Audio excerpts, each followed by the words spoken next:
You've probably noticed that when you see Jews, very often when they're praying, they're doing this.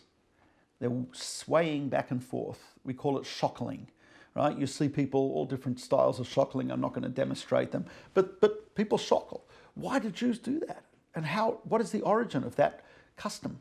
So there are a number of explanations for it. One explanation is, it's interesting, when the Jews came to Mount Sinai, it says in the Torah that at the time of the revelation, Vayanu'u ha'am vaya'amdu merachok, the people shook and stood far away. They shook with fear. So it's interesting, if you look in the writings of many of our great medieval scholars, some from students of Rashi, or Simcha Vitri, and others, they write, this is around 12th century, they write that it was a custom to teach children to sway back and forth when they'd study Torah.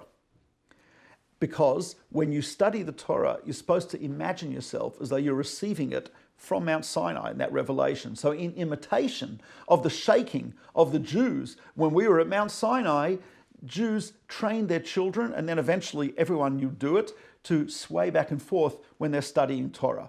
I guess that extended also to prayer, but one of the original sources for shockling is the swaying when you're studying Torah. There's another idea behind it, which is, there's a verse, Kol atzmoisai tomarna Hashem yichamacha, all my bones declare unto you God who is like you. In other words, as Rabbi Chassid says, an early German sage, 13th century, he says that when you pray, really your whole body and your very bones and your very being should be involved. So I guess swaying back and forth is a way in which the entire being is involved in the prayer. And I'll give you one more explanation, which is very beautiful, from the Zohar. The Zohar says that some students asked Rabbi Shimon bar Yochai this question. They asked him, Rabbi, they said, why do Jews sway when they pray? Why do they shockle when they learn? What's going on? So Rabbi Shimon bar Yochai cries. That often there's a lot of crying in the Zohar.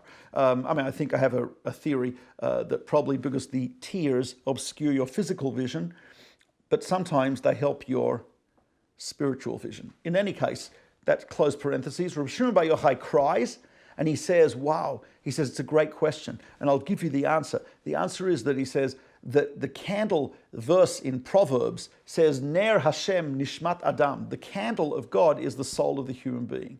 So the soul is compared to a candle. He says, when you light a candle, when it's ignited, the flame flickers. He says, when the Jewish soul is ignited by Torah, by contact with God through the study of Torah, through prayer, through doing a mitzvah, it's like it flickers. And so in imitation of that, or maybe as a result of that, we also sway back and forth like a candle in the wind, and as the Zohar puts it. Thank you for watching. We'll see you.